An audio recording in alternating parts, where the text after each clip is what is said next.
All right, so here we're going to use the limit definition of the derivative, the algebraic method, to confirm the statement. So they're telling us, okay, well, the derivative of this function is this. So they're telling us what the answer is. We have to prove, starting with this, going through all that x plus h stuff, and coming out, hopefully, with the same thing they did. Okay, so what are we going to do? Well, first we have to find that typical point. So we'll first find a point. I won't write down typical, we can, but we're finding that point. And what is the point? Well, that's going to be x comma our f of x, which is 3x minus 2. Okay.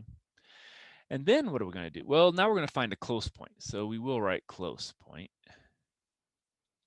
And what's that? Well, that's the x plus h, comma, 3, and then it's going to be parentheses is the best probably way to put it, because we're not going to multiply it out to start, because sometimes we'll have squares and things like that. So we'll just go ahead and put x plus h here, and then minus 2. And now algebraically, we have to simplify that. So this is now x plus h, comma, and now we have 3x plus 3h minus 2. So we have 3x plus 3h minus 2. All right. And now we want to find it, and we want to find the derivative. So since they're putting it in this form, what we'll do is we'll say that too. We'll say df dx, and that's going to be equal to our limit as h approaches 0.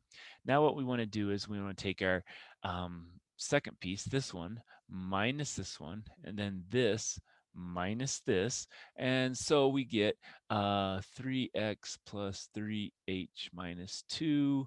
And then it's going to be minus 3x minus 2. And if you take, the x plus h minus the x, what do we get? Well, we just get the h. So maybe we'll leave off that step. We'll just put our h here, because we know that's what's going to happen.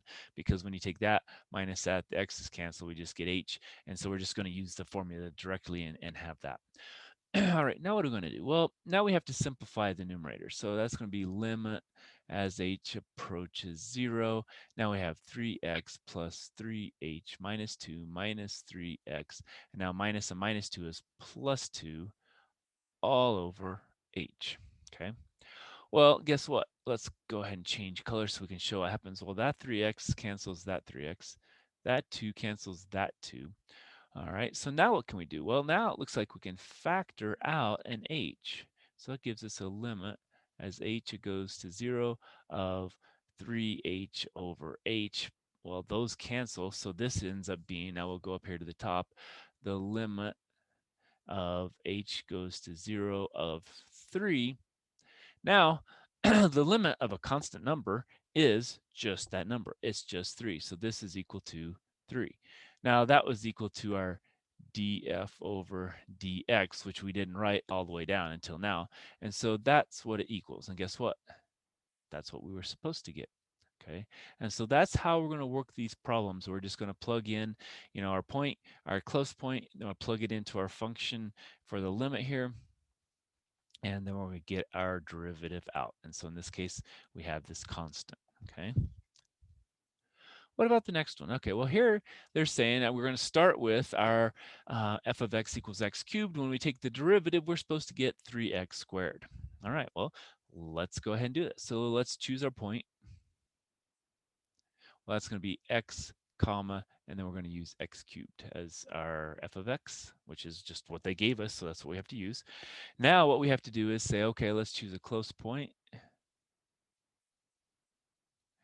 Well, that's going to be x plus h comma x plus h cubed.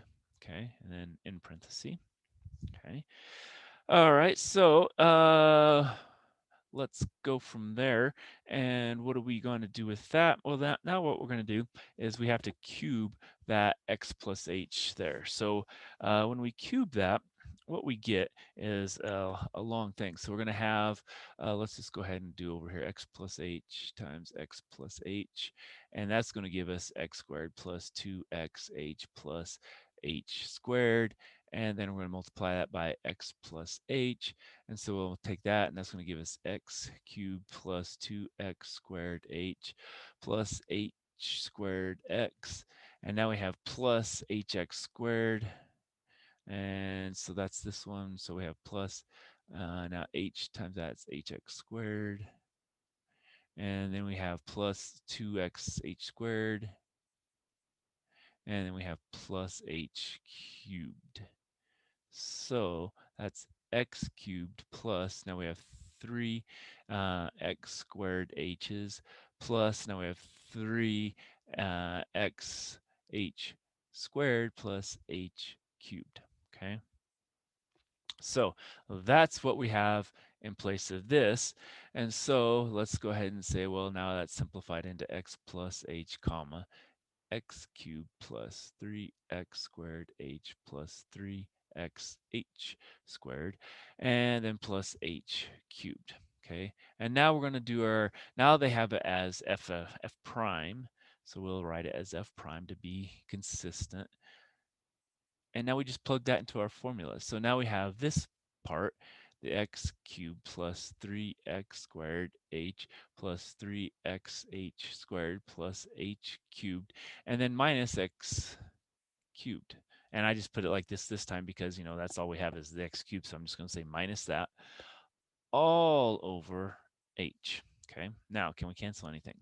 Well, yeah, we can. We can cancel that. We can cancel that. Okay. So when we get done with that, what do we have? Well, now we have the limit as h goes to 0 of, now we have 3x squared h plus 3xh squared plus h cubed all over h. Okay. Now, let's go ahead and simplify. Now we can factor out at h everything here. So that's going to give us the limit as h goes to 0 of h times 3x squared plus 3xh plus h squared all over h. Now those cancel. And so let's go and say, okay, this is what we had up here to do that. And so now we're at limit of x, oh, not xh, as h goes to 0 of, now again, remember that in that replacement that we can just replace that with 1, and so that's going to give us 3x squared plus 3xh plus h squared. And now let's take this limit. Well, we just plug in 0 for h. Well, if we plug in 0 for h, well, guess what? That goes to 0, and that goes to 0, and then all we're left with is this, and so that's 3x squared, and so that's our f prime of x. And so does that match that? It does. And so, you know, this is algebraically how we have to solve for the derivative now. Okay. And so now we do have a way to solve this instead of doing all those limits and all those numbers with all the decimals in 2.4 or trying to figure out what the slope of that line is. We can get that easily using algebraic method here. Okay. So let's pause there and we'll come back in a little bit.